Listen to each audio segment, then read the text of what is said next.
ওম অখণ্ড সংহিতা বা শ্রী শ্রী স্বামী স্বরূপানন্দ পরমহংসদেবের উপদেশ বাণী, দ্বাদশ খণ্ড। মানুষের শ্রেণীগত ভেদ ও ধন। ত্রিপুরা গৌতমপাড়া নিবাসী জনৈক পত্রলেখকের পত্রের উত্তরে শ্রী শ্রী বাবামুনি লিখিলেন,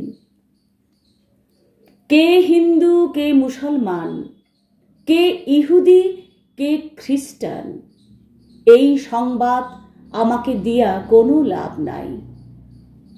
আমার চক্ষু মানুষকে তাহার মনুষ্যত্বের পরিমাণ দিয়া দেখিতে অভ্যস্ত হইয়াছে। জীবনে মরণে সকল অবস্থায় কাহার ভিতরে মনুষ্যত্বের বিমল বিকাশ অত্যধিক, তাহা দিয়া তাহার বিচার আমি করিব।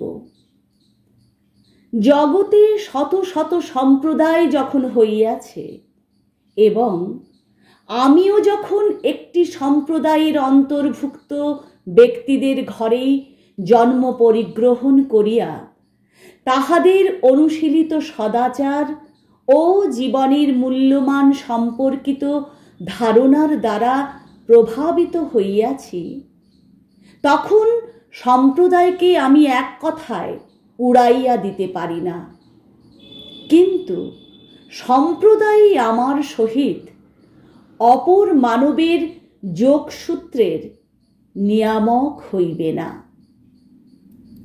সমগ্র মানব জাতিকে মাত্র দুইটি ভাগে বিভক্ত করিয়া লওয়ার বিষয়ে আমার সম্মতি। একটি অমানুষের দল, অপরটি মানুষের দল। অমানুষেরা সকল জাতির, সকল বর্ণের, সকল সম্প্রদায়ের অঙ্গে কেবল বিভেদ বিচ্ছেদের মারাত্মক ব্যাধির বীজাণু বহন করিয়া বেড়াইতেছে, আর মানুষেরা অমানুষকে মানুষ করিয়া তুলিবার জন্য সর্বশক্তি প্রয়োগ করিতেছেন।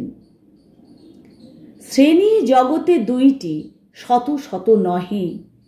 তাই আমাদের সকলের সহিত বা অধিকাংশের সহিত মিলিত হইবার বাধা অত্যল্প। কেহ কেহ মানুষে মানুষে শ্রেণীগত ভেদ বিচার করিয়াছেন ধন ও দারিদ্র্য দিয়া। একদল ধনী, একদল গরিব, কিন্তু ইহা মানুষের শ্রেণী বিচারের বিভ্রান্ত পন্থা। ধন কাহারও থাকিলেই সে অমানুষ হইয়া যায় না, ধন কাহারও না থাকিলেই সে পশু হয় না।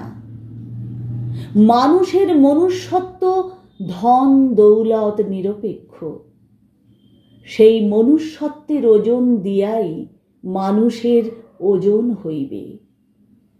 ধনকেও যেমন কাহারও মহত্বের কারণ বলিয়া আমরা বিবেচনা করিব না, দারিদ্র্যকেও তেমন কাহারও গুরুত্বের যোগ্যতা বলিয়া আমরা স্বীকার করিব না। ধন হয়তো একদা সকলের মধ্যে বণ্টিত হইবে, তবুও হয়তো মানুষের সংখ্যা বাড়িবে না। ধন হয়তো জগৎ হইতে লোপ পাইবে, তবুও মানুষের সংখ্যা হয়তো বাড়িবে না। মানুষের মনুষ্যত্ব বর্ধনের সহায়তা ধন যথেষ্টই করিতে পারে, কিন্তু ধনই অধিকাংশ সময়ে তাহার মনুষ্যত্ব হইতে চ্যুতিরও প্রধান কারণ।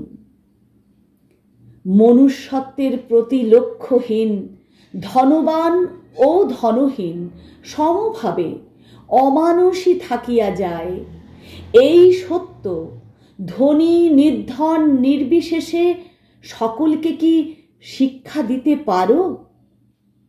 পারিলে জগতে মহৎ কৃতিত্ব রাখিয়া গেলে।